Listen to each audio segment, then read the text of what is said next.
How can we stop this dukkha? We're first calming down the mind. Going the fourth and noble truth, that the path that leads to the end of dukkha. That incorporates the 5 precepts. While you're here, you're expected to keep the 5 precepts. And the next thing is that you're expected to calm down the mind. Not to let it run around. Because the tendency of the mind is to run around. To perceive this, to think about that, to perceive that, to think about this. To remember this. Constantly. And what is the worth of it? When we get our Coke or when we get this, what we want, what is the worth of it? We want something else.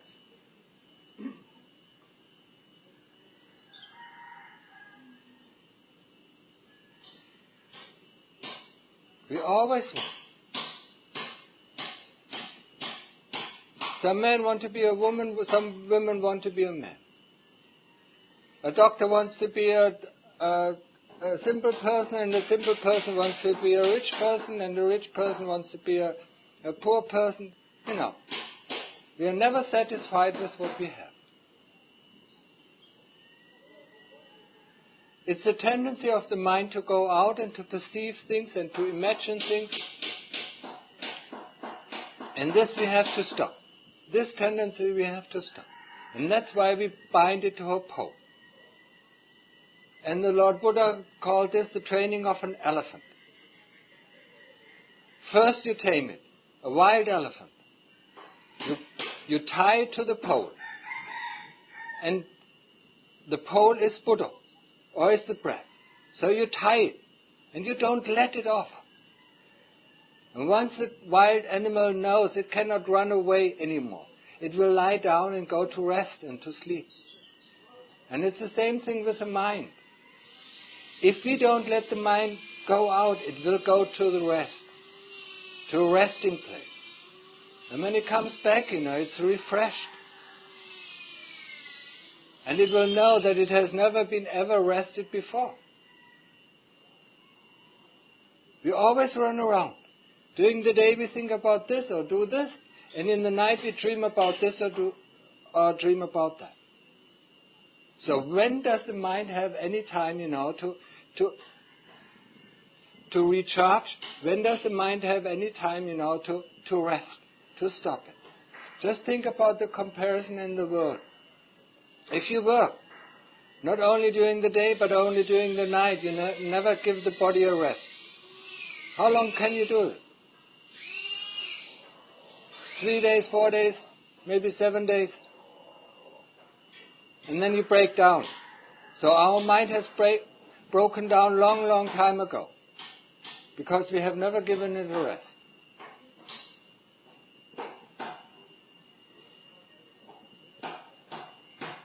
And the more we let it go out, the more difficult is it to get it back. So if we let it run around, if we let it go out, perceive this or imagine this or think about this or that, then it will enforce this way. But if we enforce it to just stay with one word or one object, then it surely has to calm down, and it surely will get the way, get the message, or get the habit, or develop the habit of staying within itself. Only if it's necessary to act, then it goes out. So if we do not train it, very determined, to stay it within the heart, not letting go out, even in this quiet environment, we still see a lot of things. Don't let it go out. Don't think about this person, don't think about that person, don't think about this or don't think about that. Just eat the food in the morning and that's it. Don't worry about the food, just eat something that your stomach is full. Something that keeps your body healthy. And that's all what we need. The taste is gone within a few seconds. The moment the food is at the tip of the throat, the taste is gone. Where's the taste gone? Then it doesn't matter in the stomach, it doesn't matter what is in the stomach. As long as there is some food to process. That's the only thing that matters. But we only go for this 2 seconds on the taste. Reflect about the food when you take it in very carefully. There we lose all our mindfulness. And when you remember what Tanachan said this morning, how important mindfulness is. It is the basis of our practice. If we are not mindful, the kilesas come in and sweep us away.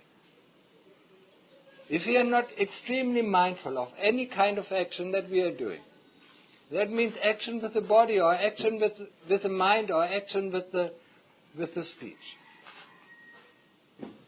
Then the kilesas come in. If there is mindfulness, then there is no kilesa.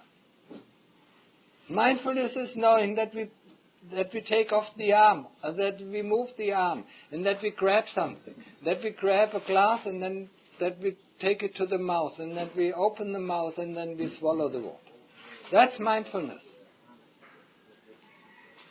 Not just grabbing things, and pouring it in, or not just eating food and just dumping it down. Just going for the taste and dump, and after that you have a full stomach, and then you need to rest. And the practice is gone. All our good, intention we had in the morning before eating, are gone.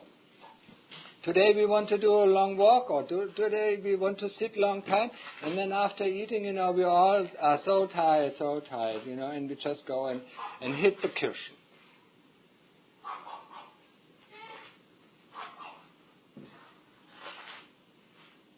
You understand this?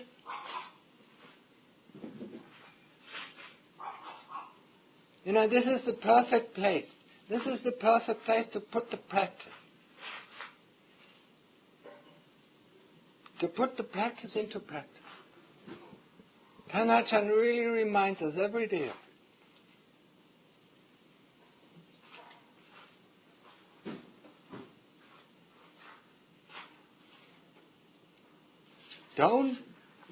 Please do not waste the time. Do not let the mind go out. Thinking about the past, what good will it bring? Thinking about the future that has not happened, what good will it bring? Will our thinking change the future? No. Will our thinking about the past change the past? No. It just produces a lot of sorrow. So why to think about? Why to burn ourselves? Why to or load our heart full with sorrow? So full with worries? Why? There's no reason for it. If a memory comes up, the memory will disappear. Just don't bother. Just don't worry about it. Whatever arises has to cease. And thoughts and memories come up very quickly. And they will cease very quickly. But we catch them and think, this is my memory. So we attach to it.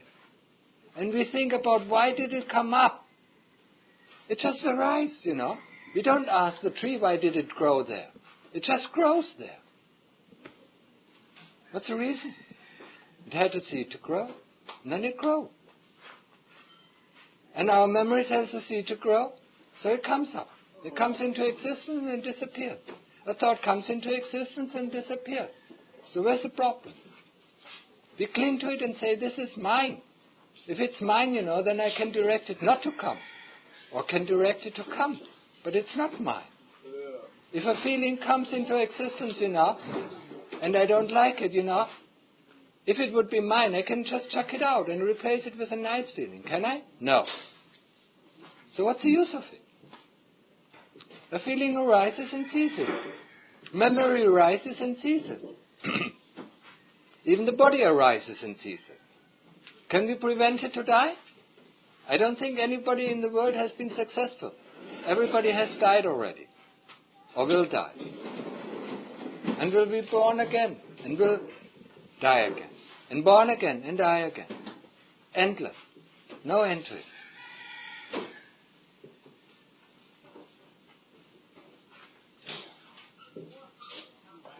So what's the use? Hanging after these things that arise and cease, that are impermanent, anicca. They are not self, because we don't have control over them. If you want to make a body, then you want to make a beautiful body, or a strong body, or this kind of body, or that kind of body. But now that the body that we have, we don't like this about it, or we don't like that about it, or it becomes ill very quickly, or it's not strong enough, or this, or that, or that. So if we would have really control about the body, then we could direct it to become like this or like that. Have long hair, or curly hair, or this, blue hair, or white hair, or blonde hair, or whatever. Can we direct it? No. So how can we say that this is me, this is mine, that this does belong to me? If it belongs to me, I can change it. If I have this glass, and it belongs to me, I can throw it away, or I can keep it, or I can drink it, or I can pour it out. I can do whatever I want with it. But with this body I can't. Or with feelings I can't. Or memories I can't. So how can I say this is mine? How can I feel attached to this? Think about this. When it comes constantly. Not only once in an hour. It comes every second. Comes something new. Now it's a feeling, now it's a thought, now it's a memory, now it's this, or now it's that. In order, to get calm a little bit, we keep concentrating on one point, on one object. And then the mind starts to get calm. And gets calmer and calmer and calmer. But we don't let the mind go off. We don't let the mind go wandering in about this, or imagining this, or thinking about this, or thinking about that. We just, the moment we see the mind goes out, we grab it at its tail and put it back to the object. That's all. And that's where our determination and effort has to go. Just the moment we see it, we grab it, we don't wonder why it has gone. That's the nature. We don't need to speculate about the nature of the mind. Why it has gone, we just grab it and put it back. And that's where our effort and that's where our determination has to go. Understand this? Not in imagining why all these things come up. They all come up. They have their seeds to grow. They have their law. But the law we will not understand yet. The law, how they come up and why they come up. It's not yet within our understanding. We first have to calm the mind down to be able to catch every mind moment. If we can catch every mind moment, if our mindfulness is so sharp that it catches every mind moment, then it sees how these things, how the five khandhas, like the body or feeling or memory or thought and imagination or consciousness, trigger each other. And that's all what happens. But we get fooled because we are not mindful. Instantly we get fooled and the kilesas tell us this is this and this is that and this is what we want and this is what we don't want. And then we are trouble. Immediately we are in trouble. The moment the chitta or the mind realizes what it is, and it realizes that we don't want it or not want it, then we are in trouble. So just don't let the mind go on. Just don't let it go and bring up trouble. You don't like people to get into your house and ruin the house interior, huh? If you see there are some ransacks outside of your door and you don't open your door to let them come in and invite them, oh come on, please ransack my whole house. You close the door and you don't open it, don't you? So why don't you do it with your heart? Just don't let anything come into that the heart is done. And you know that these things, the worries or what we think about or what we imagine about are all things that are worrying the heart, that are disturbing the heart.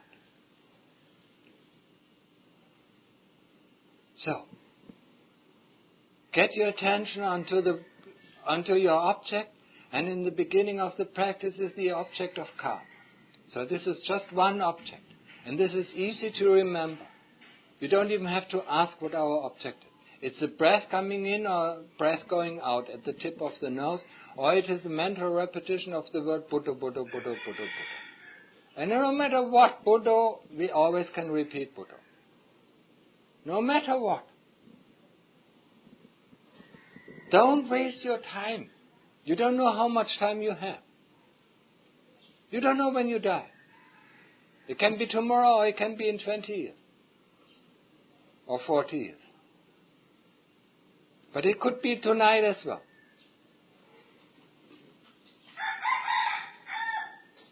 So don't waste the time while you're here. Don't think, you can do it tomorrow. This is the language of the kilesas. Don't think, tomorrow I start, or in a week I start, or in 2 weeks I start. Today I'm too tired, Today it's too hot. Today it's too cold. Today it's too warm. Today it's too perfect. Don't take on these excuses of the kilesas. Be mindful of what you're doing, of every movement you are doing with the body, of every movement you're doing with the mind, of every movement you're doing with your speech. Be mindful of that. When you wake up, be mindful of waking up. Be mindful of opening your eyes.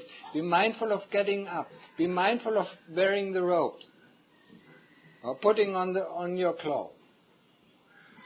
Just be mindful that the whole time.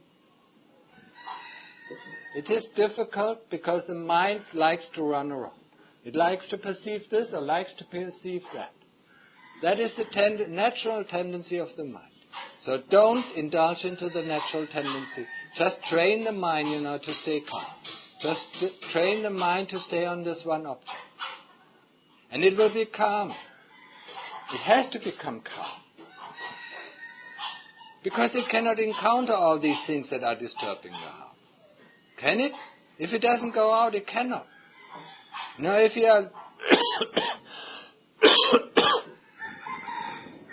if we are living in a room that is pretty bare, and if you don't open the windows, if you have closed the windows, and if you have closed the doors, how can we perceive the things that go on outside?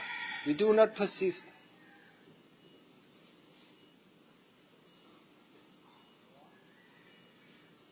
And the mind will be happy, and the mind will be contented. We don't need to run around.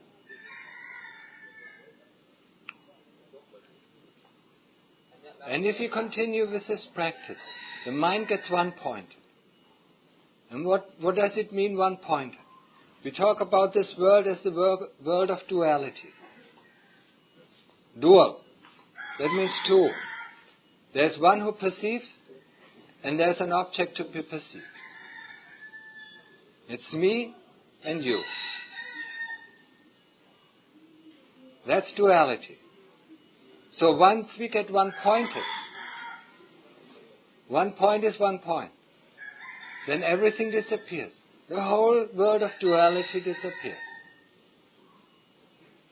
And this is amazing. This is so amazing. This is so wondrous. When everything disappears, the first thing, the body disappears. And then the whole world disappears. And when we come out of the state, we only know that we have known the true nature of the citta. Because that is the only thing that is left. Just knowingness. Not knowing about this object or that object, just knowing. And it's so amazingly, it's so peacefully, it's so amazingly. Because it's the true nature of our citta. So Tanachan Mahabodha calls it this. This is the Nibbana of the little man. Do you understand this expression? Nibbana of the little man? Nibbana that everybody can experience, if you just put some effort into it. You also can call it a preview of Nibbana. If you want to know what Nibbana is all about, then just go into the state of one-pointedness. And don't waste any time. There's nothing more important than getting there. To getting a taste for the Dhamma, to getting a taste for the Nibbana, to getting a taste or to getting a little preview of what our true citta is all about. And how much peacefulness and how much happiness is there inside, resides within this citta. Once you get out, I promise you, the only wish you have is go back in again. Because it's something that we never will forget. We will never ever forget it within our whole life. A person who has experienced this one-pointedness, or also called the deep state of samadhi or appana samadhi, will never forget it. It is imprinted in his heart. It knows that there is something beyond description. It's the first one that we can take part in within this practice. So don't waste our time thinking about this or thinking about that. We have done that for 30 or 40 or 50 or 60 years already. And what has it brought to us? A lot of dukkha, a lot of worries. So this is not the way out. To think about the world or to think about Nibbana or to think about the path of practice, this is not the world out. This is not the way out. To stop thinking, to get one-pointed, this is the way. To experience it, to get some confidence that there is something beyond this world. Beyond this world has to offer. That's the confidence we get. But we actually have to get there. I put it really into your hearts. Don't waste your time. Don't think about this or don't think about that. Don't observe this person. Everybody around us is bad. Everybody around us doesn't do his practice. But we ourselves are perfect. Oh, that's what we always like to think. We ourselves are perfect. But this person does this wrong, or that person does this wrong. We never think about ourselves that what we are doing is wrong. If we would be perfect, if we were doing all things right, why do we have so much dukkha? If we see this person does something wrong, then it creates dukkha, or it creates moha, or it creates anger. How can you create anger? If we would be perfectly in perfect peace, in perfect harmony, then whatever happens, will just happen. Because we understand the true nature. So let's get us down there. For the first, it sharpens our mindfulness. Because we have to be extremely mindful to get to this one-pointedness. We have to be extremely mindful of every Buddha. We cannot even lose one Buddha. Or we cannot even lose one in-breath or one out-breath. We cannot lose the point of when the in-breath switches to the out-breath.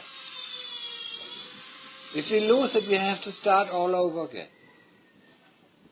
Understand this clearly. Mindfulness. Once we develop this mindfulness, once we recharge our batteries in this appana samadhi or in this deep state of rest, then we can put it to work.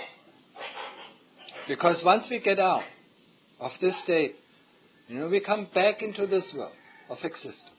The world arises as it was before. And all the troubles arise the same way. And then we use our investigation, then we use the investigation of how this world arises and how we cling to this world. And then we reduce it bit and bit by bit. By investigating the khandhas, first we start with the body. Investigating the body, how we cling to this body. Whenever we see the body, we cling to the body. When we ever look into the mirror or when we ever touch this body, we think, oh, this is nice or that is nice. What is nice about it? Whatever comes in contact with this body, we want to wash. Because it smells, it stinks. Whatever goes into this body is nice and tasty, and whatever comes out of this body is shit. We don't even want to see it, we don't want to touch it. And we don't want to eat it again. So what's so nice about this body? Reflect about this very carefully. What's so nice about this body? It's just a skin that keeps all the shit from our eyesight. And because the outside of the skin is so nice and shiny, that's why we forget what is inside. When we see a torn up body, we immediately feel repulsed. When we see an amputated, when we see a wound, we immediately feel repulsed. Why is it so? This is the nature of our body. It's just this thin skin that is the mean and the main deceiver that keeps the truth away from us. So we have to investigate this very carefully. We have to investigate the body from top to down, from inside to outside, from outside to inside. Put it in bits and pieces, put it into its 4 elements, to understand clearly the true nature of the body. Once we completely understand it, that's the end of greed and hate. Because greed and hate are rooted within this body. The greed for the sense desire. Because this body gives us 6 senses. The sense of seeing, the sense of hearing, the sense of smelling, of tasting, of touching, and of thinking. That's why we take up this load of body. That's the only reason, because we're going to get the senses. But whenever has the senses of seeing or hearing or smelling or tasting or touching ever gave us lasting satisfaction? Whenever. We have heard this music so often. If we hear it once, and it gives us satisfaction, we don't need to hear it again.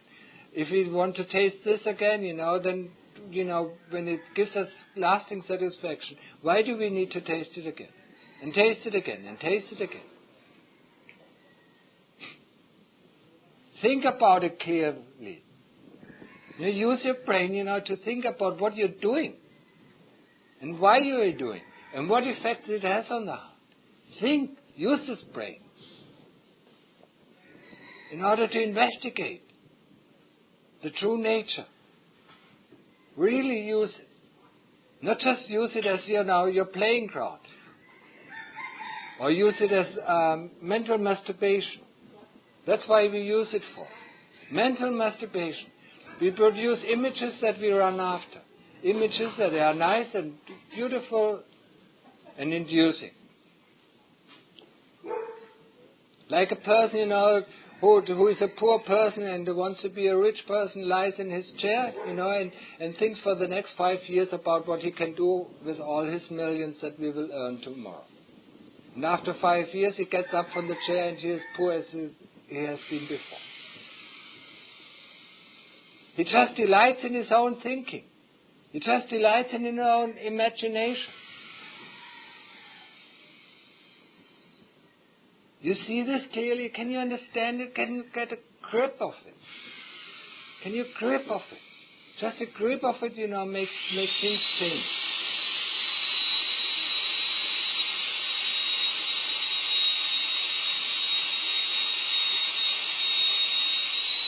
We are running after images, we are running after symbols that have no value, that are just written in the air.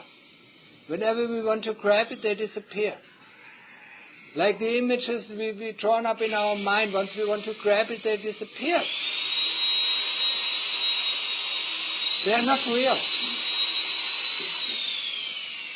So why do we go for it? Don't go for it. Train yourself not to go for these things. Train yourself always to revert back to your Buddha. Or once you start your investigation, always to the object of investigation. And when we do object of investigation, we do it very similar to the car meditation. We just use one object, being the body, or being a part of the body. But for the moment, just get the mind, just get a taste of the Dhamma. Just get it to calm down. don't let it go out. Don't let it run after, and don't waste your time. And my time as well.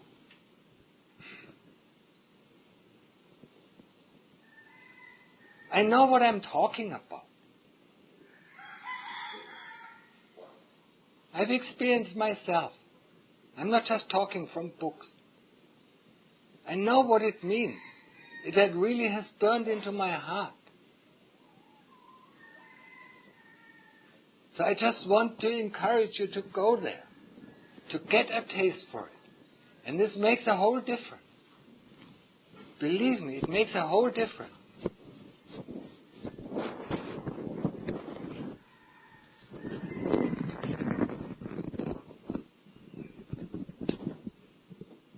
So please,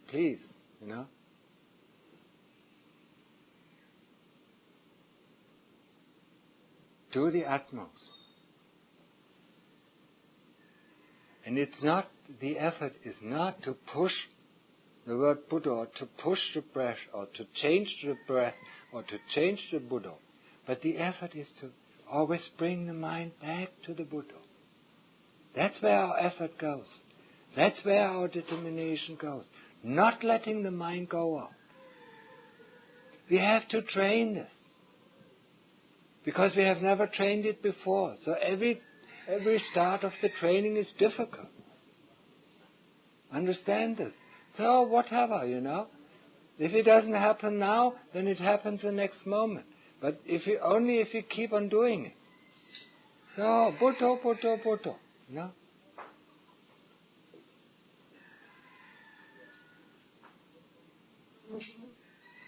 Put your heart into it. As if it would be the most important, or as if it is the most important thing in the whole world. Now you have the time, now you have the place, and now you have the freedom to do it. When you're in the world, then there's no time, or there's very little time where you can do this. When you're in the world, you can do the things of the world. While you're here, train your mind to get calm. Bring your mind, forge it in. Forge it into one-pointedness. Concentrate until the mind really concentrates inwards. And you feel it. It's a movement of the mind when it really whoosh goes down. Goes down into one-pointedness. It's a feeling, you never forget this. However long, if it's been 18 years, and I don't remember, it's probably about 16 years or 17 years ago. I never forget it. The first experience of it. Never forget it.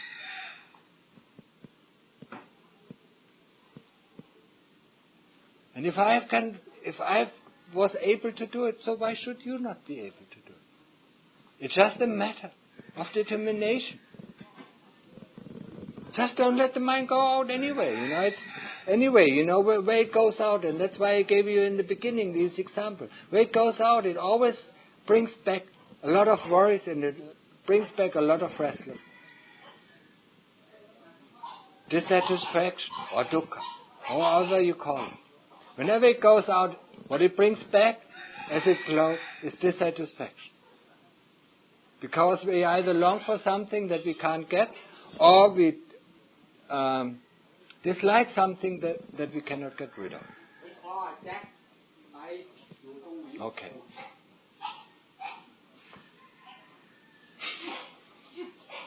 So, I really place it in your heart, Don't waste your own time, and don't waste my time. And with this I end my talk. And I wish the best for you,